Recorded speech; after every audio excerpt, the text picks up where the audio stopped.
All right, 2021 is almost over, and 2022 promises to be another huge year in real estate. I've got five of my personal predictions of what's going to happen in 2022 in the real estate market. So before doing anything, let's talk about what it looks like, what I think is going to happen for the new year. This is Steve with the Malone Realty Group, or with eXp Realty here in the Atlanta area.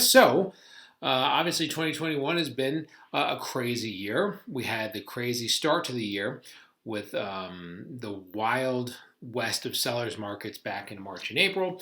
That has since subsided and it's kind of gone a little bit quieter, as you could call it. That's still a very strong sellers market. As we've said in the past, it's gone from being a bananas market to just a very strong market, which is still very good if you're looking to sell a house.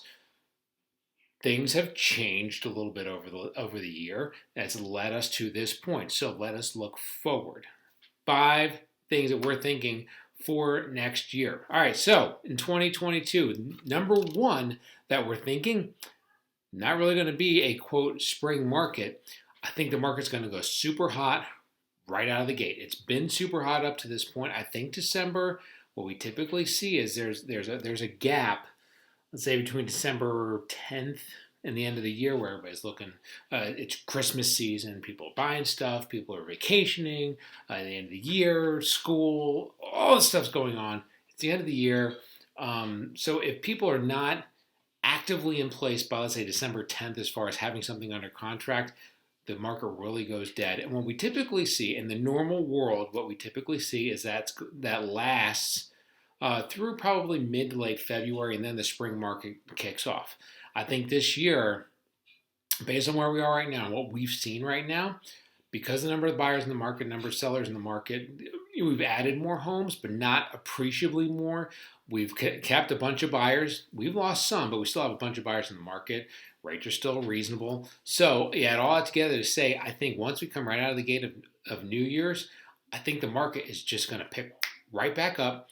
That first weekend, I'm telling all my sellers, if we're just selling just to get a good deal and to really maximize the amount of equity. If you want to maximize the amount of equity, you want to have the most buyers. If you want to have the most buyers, put the house on the market right after New Year's. I really think that based on what we've seen, the spring market starts right after New Year's, in the beginning part of January. And I think we're going to stay very hot probably through maybe late June, early July, like we saw this year. And that's when we're going to have things start to ratchet back down. So I think that's going to be the seasonality for this year. It's going to be rock and roll real estate from January 1st all the way through, well, maybe January 2nd. We're going to have the collard greens and everything for New Year's. January 2nd, rock and roll real estate from January 2nd all the way through probably end of June, early July, and then we go from there. That's the thought process. So if you're waiting until spring, congratulations. That happens January 2nd. We'll be calling you, right? That's number one. Number two, the seller's market that we have seen will continue. There have been a lot of people that we've talked to that said, I want to sell my house and I want to sit on the sidelines and wait for the buyer's market to come back. And we continuously say it's going to be a long time. Based on what we've seen really recently, especially with what's happened with Zillow, that's kind of opened up everybody's eyes to what's really going on behind the scenes with some of these large corporate people coming in, buying what are now rentals. You have a lot more rentals that people are buying them and renting them out, not just locally and just small landlords doing one or two houses at once, but you're also getting these big companies that come in and they buy a whole neighborhood, or they build a whole neighborhood. You've seen that. We've seen that. There's one in Decula over near Hamilton Mill where they're just building up the whole neighborhood. The whole neighborhood will be rental houses. So it's, rental properties are on the increase. And for that reason, there's just going to be fewer homes to buy because people are buying them and renting them out. It's not one of those things where houses are going back on the market to sell every 5 to 10 years. They're getting bought and they're getting rented for a long time. So again, what does that mean? That means that we're going to have, not as many homes on the market because you've got more rental homes. The people who are now a little more comfortable selling their house in, post-pandemic or the worst of the pandemic, they're coming back. We're starting to see more homes coming on the market, but it's not the amount that we need to really alleviate the craziness of the market. The buyers, there are fewer buyers, but it's not appreciably fewer. They're still strong in there. They're still working with a buyer right now, looking out in the Lawrenceville, Loganville area. We had a house like right around 300. They had 45 offers on the house just a couple weeks ago in November. So yes, things have, quote, slowed down a little bit.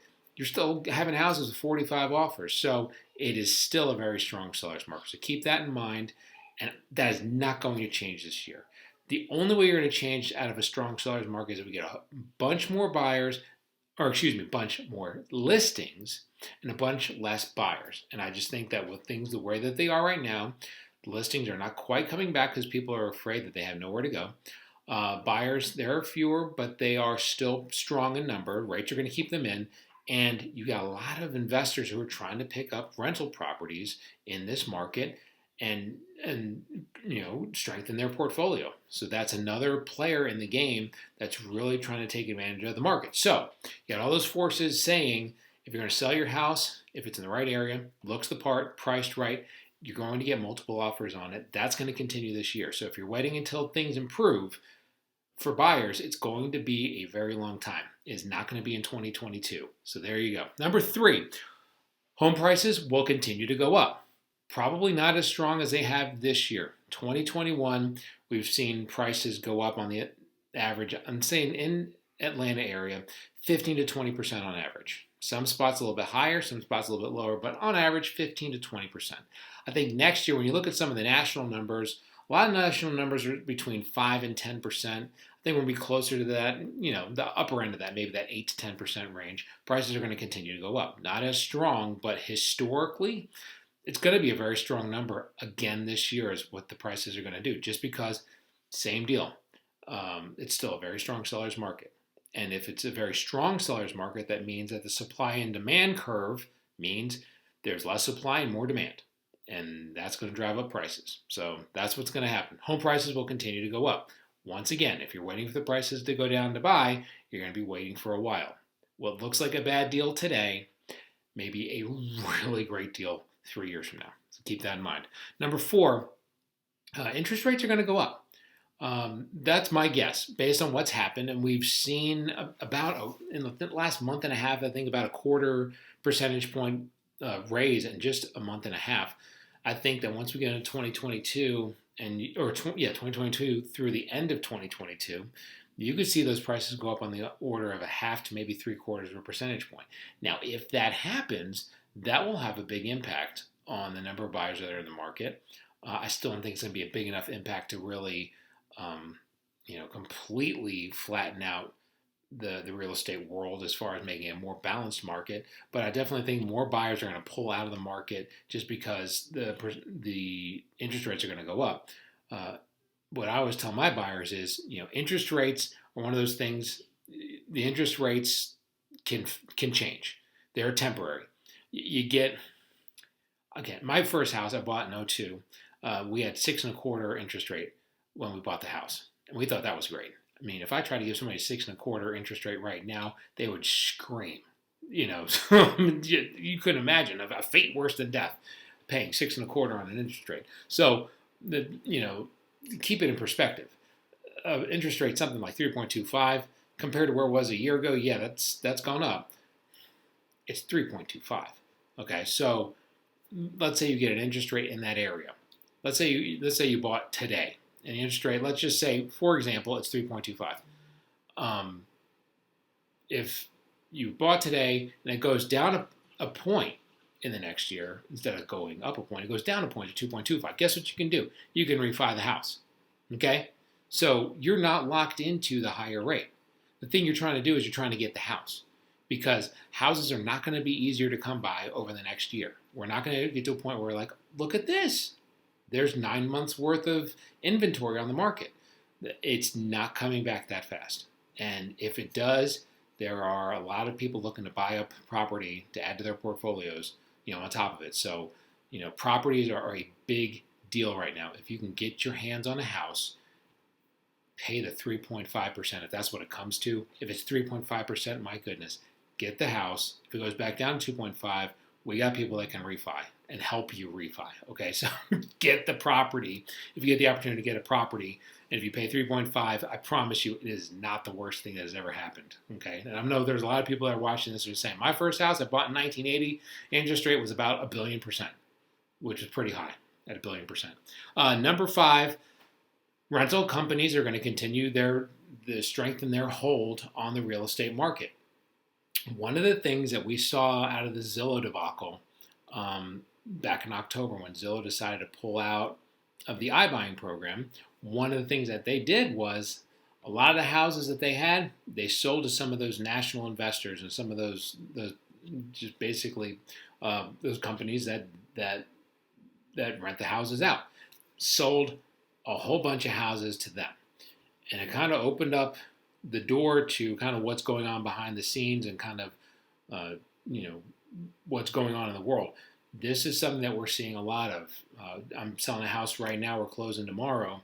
And, in that neighborhood, the seller was telling me that a lot of those houses were bought out by those companies, and now they're renters in place. And again, that's not to say that that's good or bad or whatever. It is what it is. There's a bunch of renters in place, and what that means is these companies that come in and they're looking to build their portfolio, get a whole bunch of rental properties, they are major players in the game right now, because not only are they getting stuff that's on the market, but they're doing a crazy job of getting out ahead of the market, buying houses before they even go on the market and renting them from there.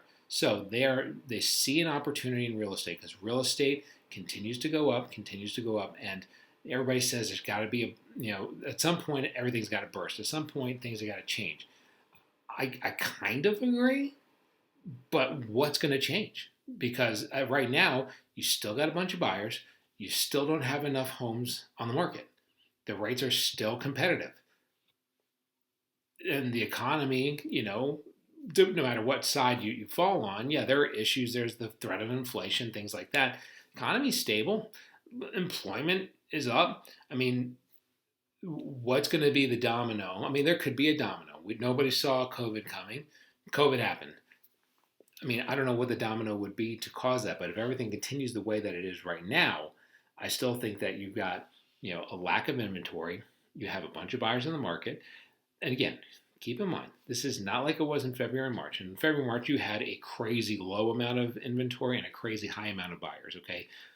Okay, so it's not the bananas market anymore. But right now, you still have a huge amount of buyers, not enough properties, and very good rates. And that's keeping the market hot if you're trying to sell your house, okay? So that being said, the more that these rental properties get bought up, it's another rental property that's taken, it's another property taken off the market that these buyers don't get. The buyers that are looking for an actual residential house to buy their own home, so they continue to be in the pool. Another house is taken out of the market, and then that house is not going back on the market for a while because it's a rental property. You want to rent it out, you want to fix it up, rent it out, all that stuff. So keep that in mind. I think that watching as the rental companies continue to strengthen and continue to build their portfolios, and that they're not slowing down right now. They're strengthening if they're doing anything, because I think that they see the same thing going forward. I think that they see, real estate is a great investment. There's no sign right now that things are going to slow down. Yes, people are going to get priced out of the market. You're not going to get priced out of the market for some of these companies. They'll continue to buy the properties. So that's the thing that it looks like right now. So those are my five big things to watch. So again, got them written down here because, as I've said in the past, I'm old. I can't remember anything. So there will be no spring market. It kicks off right after New Year's, and then we'll go all the way through summer to probably early part of July. Seller's market is going to continue to thrive. There will be no buyer's market, seller's market. Home prices will go up, probably, my guess, about 8 to 10%. Interest rates will go up 0.5 to 0.75%, but that may bring a little relief to the market, but I don't think it's going to be a substantial amount of relief to the market. It's still going to be a seller's market by the end of the year. It will be a little bit better. Maybe we get a couple months of inventory, 3 months of inventory, but it's not going to be, as crazy as it is right now. And rental companies will continue to strengthen their hold on the market, continue to get market share on the market.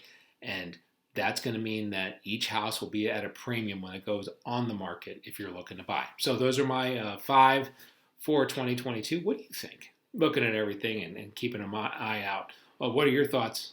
Let me know. You can either email me or you can call me 470-233-4409. We can talk about it. You can leave a comment below. Hit me up on the IG. Whatever you want to do. Give me a shout. Hope you had a good Thanksgiving. This is Steve, Malone Realty Group, EXP in Atlanta. We'll catch you. Bye.